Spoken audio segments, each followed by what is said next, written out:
Boa noite, live de domingo começando agora, apesar de hoje ser segunda-feira, mas o último dia antes da nova semana de pregões, né? Da nova sessão que começa amanhã. Hoje já tivemos mercado aberto nos Estados Unidos, Ásia, tivemos pregão, a gente já sabe o que aconteceu e notícias positivas vindas de lá, né? Pelo menos uma recuperação interessante, dado o primeiro desespero, né, que a gente observou na semana passada. O pessoal entrando aqui, uma boa noite a todos, muito obrigado pela presença. São 20 horas, né, na verdade, mais precisamente 20 horas e 2 minutos. É o horário de começar a live de domingo. Sei que o pessoal faz live realmente no domingo, mesmo quando tem feriado. Eu prefiro fazer na segunda para deixá-los, né, com o máximo de informação possível antes de que a nova sessão se inicie, né? Então, por exemplo, você escuta domingo os acontecimentos, mas aí chega na segunda-feira você já sabe o que aconteceu lá fora, então acho que é muito mais fácil e muito mais importante, né, se informar com o máximo de informações possíveis, né? Por mais óbvio que isso pareça, por isso que eu proponho sempre fazer essa live às segundas-feiras, quando a gente tem feriado. Bom, pessoal, já temos aqui 50 pessoas na live, então vamos começar aqui. Hoje eu tenho que falar sobre muitos assuntos, tá? E, bom, Vanessa aqui entrando também. Bom, como são muitos assuntos, eu vou ter que ser rápido em todos eles, conforme vocês possam ter perguntas, podem ir enviando, não se sintam acanhados, então fique à vontade para perguntar sobre qualquer coisa que eu falar aqui, ou se tem coisa que eu não falei também, vai ser um prazer poder respondê-los, tá bom? Bom, basicamente vamos começar dando um contexto, né? Começar essa live com um contexto para passar em todos os pontos de atenção para essa semana. Qual que foi o contexto que a gente, né, acabou se colocando para dar início a uma semana caótica? Na semana passada, na verdade, a gente vinha de 3 semanas bem fortes, né, de altas consecutivas. Foram 5 de quedas, 3 de altas e semana passada todo aquele desastre que todo mundo acompanhou, né? Então, até na quarta-feira à noite eu cheguei a ligar o celular, fazer uma live do nada, não estava nem planejado, para passar, né, uma visão do que eu estava enxergando a respeito daquele momento. Foi uma queda só na semana, né? A gente chegou a cair 7%, 7,22%. Outubro a gente estava com uma alta de 7,7% no mês de outubro, né? Chegou a bater a máxima de praticamente 102 mil pontos num processo de recuperação, principalmente dos bancos, mas na semana passada uma queda de 7%, né? Com o pior desempenho desde o período entre 16 e 20 de março. Então, desde aquele grande temor que a gente observou em março, né, por conta do vírus, a gente não viu uma queda tão forte assim. Aí você me pergunta, Henrique, quais foram os principais motivadores dessas quedas, né? Ponto número 1. Os bancos vinham numa alta expressiva na expectativa dos resultados de Santander e Bradesco que saíram. Andou. Chegou o momento do resultado, o pessoal vendeu bastante. Então, o setor financeiro, que representa mais ou menos 20% da bolsa, caiu e começou a puxar todo mundo junto, né? Esse é um ponto. Ao mesmo tempo que isso aconteceu, a Europa começou a anunciar novos lockdowns. Então a gente viu a Alemanha, viu França anunciando novos lockdowns. E, bom, as principais economias, né, o próprio Reino Unido chegou a tocar nesse assunto, pode fazer algo mais expressivo em breve. De modo geral, as principais economias europeias também resolveram parar por pelo menos um mês. Então, mau humor lá na Europa. Nos Estados Unidos, logo no começo da semana, o presidente Donald Trump afirmou que aquele tão almejado pacote de estímulo fiscal não sairia por conta, né, das negociações travadas em meio ao período de eleição, né? A gente sabe que as eleições ocorrem amanhã, né, terminam amanhã nos Estados Unidos. Então, dos Estados Unidos veio esse mau humor quanto à preocupação, né, da retomada da atividade econômica, tendo em vista que o pacote de auxílio fiscal não sairia. Então, né, Brasil com os bancos caindo, lá fora Europa com Covid, Estados Unidos pacote de estímulo fiscal que não saiu. e é um contexto muito conturbado. Então foi principalmente por esse motivo que a gente viu as quedas até a quarta-feira, né? Já deu uma queda bem expressiva até quarta, foi o dia que eu liguei a live. E para complementar, como se ainda não fosse suficiente, na quinta-feira à noite tivemos os resultados das FANGs, né? As principais empresas de tecnologia dos Estados Unidos. Por exemplo, a gente viu logo no aftermarket, né, depois da divulgação dos resultados de Apple, os papéis da empresa caíram 4%, né, no pós-mercado, então apresentou uma queda de 16% nas vendas de iPhone, né, o pessoal não gostou muito da notícia.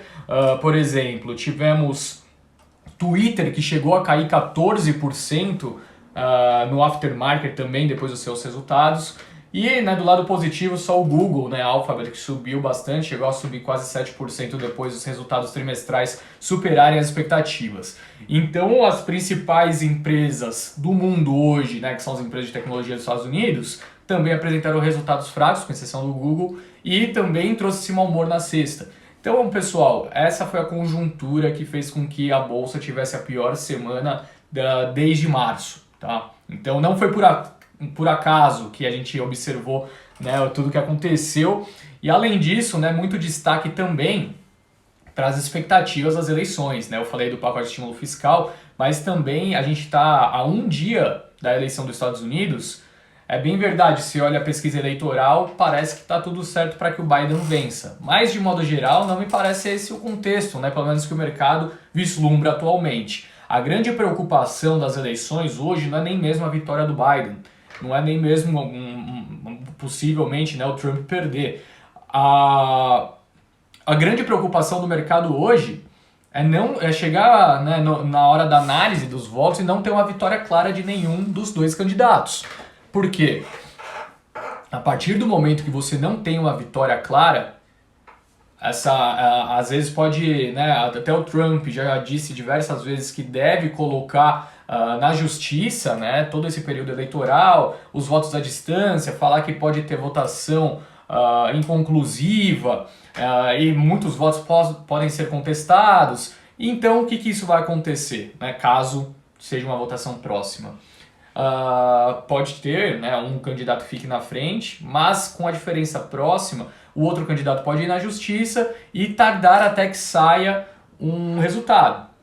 Essa demora até que saia um resultado, com certeza, né, indubitavelmente, refletirá numa dificuldade para que os mercados andem. Por quê? Porque o mercado odeia incerteza, ao mesmo tempo que o pacote de estímulo fiscal dos Estados Unidos deve demorar caso você não tenha uma vitória clara para sair, né? Então você não sabe quem vai ganhar, os dois lados não têm incentivos suficientes para que isso ocorra. Logo, esse é o pior cenário possível, tá, pessoal? O pior cenário possível não é a vitória do Biden, o pior cenário possível não é uma vitória do Trump, o pior cenário possível é não saber quem vai ganhar. Tá? Isso tem grandes chances de que aconteça nas primeiras análises, principalmente, né, da votação. Eu trouxe até alguns números, eu vou falar mais pra frente, aqui, ó, até aproveitar o gancho para já falar agora. Às vésperas da eleição nos Estados Unidos, ao menos 94 milhões de americanos já tinham votado pelos Correios, né, de acordo com o levantamento do US Election Project. Os números são recorde na história dos Estados Unidos e, obviamente, né, porque lá o voto não é obrigatório. Então, pessoal, as pessoas estão votando, tá? Toda aquela preocupação que tinha inicialmente, né, para quem acompanha a NBA, principalmente, todo mundo viu na camiseta dos jogadores, né? O pessoal colocando lá vote, incentivando as pessoas a irem votar. Por quê? Quem fez mais esse movimento incentivando as pessoas a votarem, não irem votar, mas votarem, né, que às vezes você não precisa nem se deslocar muito, você vai na cabininha lá, vota à distância, enfim. Mas por que esse incentivo grande, né?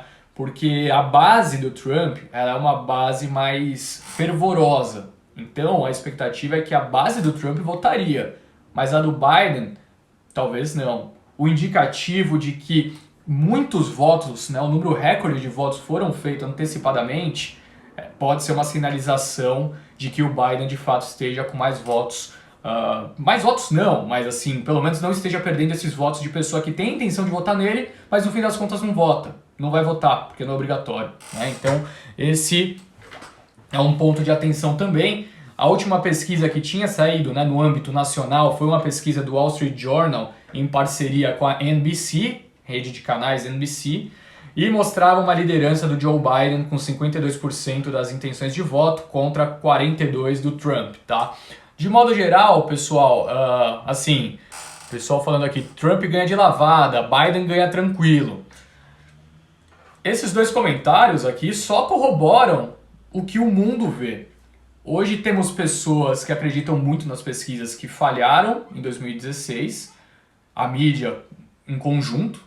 Só que por outro lado, o pessoal muito fervoroso que ignora totalmente os dados, acredita, né, pelo círculo de amizades, de contato, das coisas que leem, né, porque as pessoas hoje escolhem o que elas vão ler, né? Então, assim, é muito natural que as pessoas que gostem muito de um assunto leiam muito a respeito daquilo com a visão das pessoas que ele gosta e leia pouco o contrário. Então, no meu ponto de vista, atualmente, eu acredito que o Biden tenha mais chances de levar, mas eu não acho que a eleição está garantida assim, que nem muita gente fala. Muito pelo contrário, eu tô com muito receio do que eu disse há pouco tempo atrás. Eu acho que são altas as chances de que tenha uma vitória na margem do Biden e que possa ser contestado na justiça e o pacote de estímulo fiscal possa tardar, tá? Então, esse é o meu receio atual. Eu acredito que nenhum dos dois vai vencer de lavada. Posso estar enganado.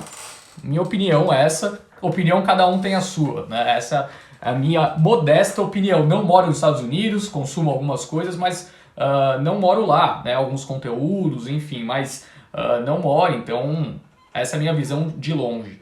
De toda forma, acredito que esse seja o cenário para eleições dos Estados Unidos e não vou gastar tanto tempo falando nisso, igual as outras lives estão fazendo, porque eu acredito que muita gente já esteja até um pouco de saco cheio e, na verdade, tudo que era para ser dito já foi dito, né? As pessoas já sabem tudo que foi dito, o que está acontecendo. Agora resta esperar. A gente vai ter, a partir de amanhã, mais novidades, tá? Agora, falando sobre o que a gente já sabe, né? O que a gente já sabe, o que foi o principal driver das bolsas hoje mundo afora, principalmente Estados Unidos e Europa. Tivemos dados de PMI, tanto nos Estados Unidos, quanto na Europa, quanto na China, e dados extremamente fortes, né? Demonstrando que a atividade econômica global parece estar aquecida. Então, o que eu quero dizer com isso? PMI de Alemanha, PMI industrial da Alemanha, subiu para 58,2 em outubro. Foi a maior leitura do país desde março de 2018. PMI industrial da China subiu para 53,6 em outubro também, o nível mais alto desde janeiro de 2011. Estados Unidos, PMI industrial subiu para 53,4 em outubro, o maior patamar do indicador desde janeiro de 2019.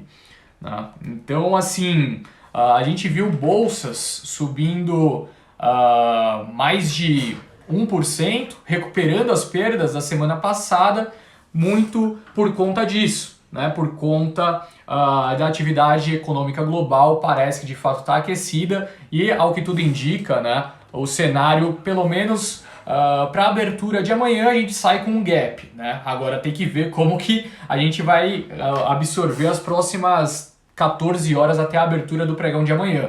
Né? De modo geral, positivo, um dia positivo, mas a gente precisa, né, para que esse retorno, esse ganho também se reflita na Bolsa Brasileira, como a gente viu no EWZ, por exemplo, a gente precisa que essa virada até o dia posterior, ou seja, às 10 da manhã de terça-feira, seja, né, uma virada mais limpa como foi nesse fim de semana, mas o contexto ele é muito conturbado, temos muitas notícias, então tomaria cuidado, não me iludiria caso a gente tenha um pregão positivo amanhã, tá? Pé no chão, porque o cenário de fato é conturbado.